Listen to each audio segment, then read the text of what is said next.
Straight to the At point. sa unahon kadali no katong ato mga gipangtabangan mga higala, unang-una katong babae nga among gipanawagan nga nawagtang mahigala gikan sa USP no nga estudyante to karon nakita na mga sugiting paminaw mo na nga kani babayhana asa man tudong names pato ko ipakita gamay names. Kini siya babayhana no.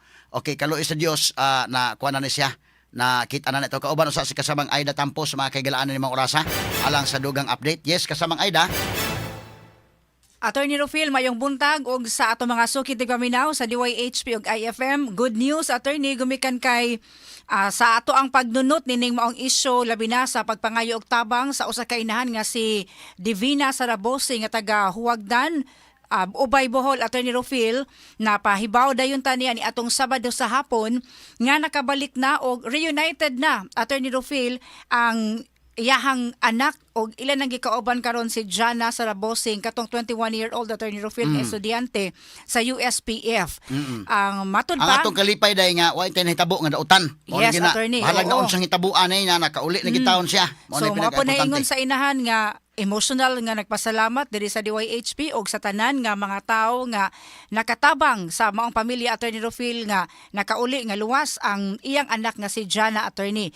So ni atong Sabado sa hapon ni communicate nato si Mrs. Divina aron ipahibaw nga nakauli na ang iyang anak sa mga nangutana, Attorney Rufil, ug unsa man pag-uli ug unsa man. So nahitabo, attorney, nga naka-communicate sila unya iyang gisundo sa Pier 1 diri sa Cebu City. Pasalamat sa ta sa atong Mabulo Police Station pinagi ni Major Eric Hingoyon nga atong gitawgan og himo din sa aksyon sabday. Yes. Subay na tanan CCTV cameras og unya mo ni nga usa na nga naka-trigger nga nauli na kini mo Yes, bata. attorney, tinuod na.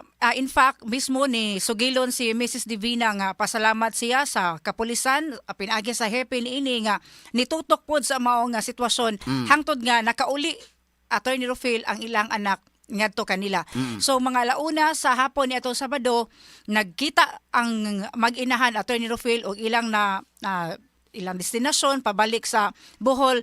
No question asked, attorney. Wa na Wala daghang gyud. pangutana pa ang inahan kay matud niya importante nga luwas, Nauli safety. ang iyang anak. Nauli og ilan na lang gipaningkamutan nga maatiman una no ang physical nga panglawas, makakaulog tarong wa na daghang pangutana pa sa pagkakaron, attorney. Pahinumdum na ko to. Kato bitang sugilanon sa Biblia day kanang prodigal son ba. Laki no to iya. Oo. Nga pagkuan pa pag uli pa siyang anak naniwang na iya na kaon na sa dito kanang pasaos baboy ba. Pag uli wa na kang question Oo. amahan. Yes, attorney. Hangop ali. Hangop. May Oo. kinauli ka.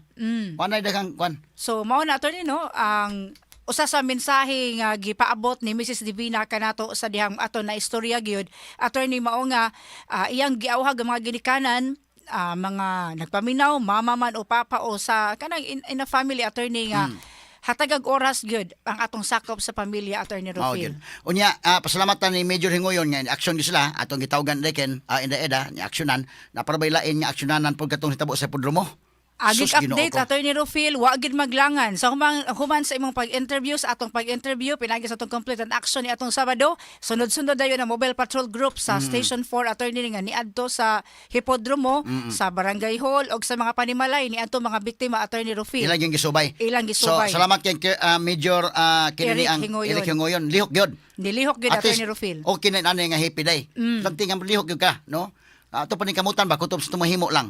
So salamat kayo nga kanana ang dito gyud sa hipodromo kwan ilang gisubay dito day. Yes, Attorney Rufil. So niadto gid sa Barangay Hall, nakik-coordinate sa barangay og ingon man ni adto sa mga panimalay adto mga nabiktima, Attorney Rufil, kay dili lang gid ay 200,000, Attorney Rufil. Minilyon gid ang nadala. Grabe, no? Di ay ato, attorney. Grabe sa mga scammer, no? Wala ka to naminaw na to ha. Labi na ka na mga tiguang gahapon nakasimba ko mga kagalaan kay tinuray lang kanang redemptorist tigsimba sa kuda usahay. Usay bisag asa man ako musimbag asa ka mo maabdan. Pero gahapon nakaabot kog simbar sa kuan sa redemptorist ila sang gi-announce nga magbantay ha kay nay mga tao nga mang scam. Oo. Mas maayo pod nga na-announce sa simbahan.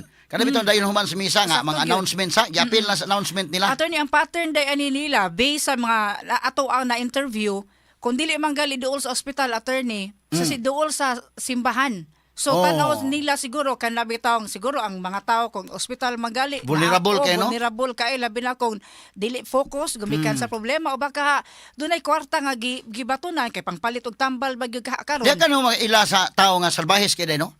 Kanang hospital god. Mo nasa hospital so ninginanon gyud ka kwarta. Ikaw pa gyud ilaron. Walay kwarta na habilin nimo tion pa gyud na kuhaon pa gyud na. Liman ka katong first nga nabiktima aton January 20 nga taga Barangay Hipodromo attorney, usa ka cancer patient nga Sus, nagsige Ginoo ko. pa in town og treatment sa pagkakaron. Nya mo pa gyud na ilad, no? Mo pag na ilad. Grabe ka to pinaka first nga wa na to ma-interview. Oh. So mo to Grabihan, siya nga no? namagod siya mura og kalisdanan sa pagstorya gumikan sa iyang cancer attorney. Oo, so Sus. nabaw na to nga dako-dako po nga kantidad sa kwarta ang nakuha gikan niya. Mo na hinungdan nga kita des DYHP kanunay gyud na to nang gikuan nga natay mga panawagan, natay mga kuan di gyud na to editso nga GCash nga to sa hintungdan kay daghan na biktima na day. Tinuod Mo gyud na no, nga kami bahala nang haguan nam una nga ari ni Tinuod ise dire kag Withdrawon Marisa pa kag nato Aida, sa bangko. oh. Kanang labi nato panawagan sa gabi attorney nga do GCash, transfer bangko, labangon pa or pangitan pagpaga ma turn over dayon. Kay ang amo manggod dili may mga higala maingon niya sa GCash number sa tagtungod adto lang editso. Kay ilaron to. Oh. Luoy kayo. So muna nga kami bahalag mahago mi. Ari lang Gcash si Inday Aida or ni Inday Maris or ni Inday Ken ana kay aron nga sureball nga ari ang kwarta niya i-turn over na to. Kita po na to pag turn over. In fact itong Sabado ato na turn over to 61,000. Yes, attorney. 100 alang atong biktima in towns naga. So inana lang atong ginabuhat kay mangingila doon patidaghan na day. Tinuod gyud. Labi na Oo. karon mga panahon na ba nga lisod kaayo niya samot nagkalisdanan niya mailad pa gyud in town. So mo ni mga higala no nga katong kuan na gud nga ni iya gud nga gi kuan nga padong simbahan ba niya. Ibaw kag padong ka simbahan mura bag nabitay imong kasing-kasing ba nga mutabang ka kay Oo. nago ka sa Ginoo. Nya gi inyon kang patabangon ana ni natabang ka pag humihiman pa di ay Unya matod ba tong Ilad ka. victim attorney nga Chinese looking pod ang nagbiktima niya. tan-aw nako moro na sang ubana. Chinese looking. Moro nang kuyuga sila. In fact ang panggamit nga murag kwarta kunuhay nga kuno mo di mo tan-awon ka mo ikog ka mo ihap. Pag abot ni sa inyo usapan ni tan-aw grade 3 nga papel. Oh, tinuod gyud. Kaya mo na ka kuan. Pari-pariha og pattern or manner of execution attorney. Mao gyud, mao gyud.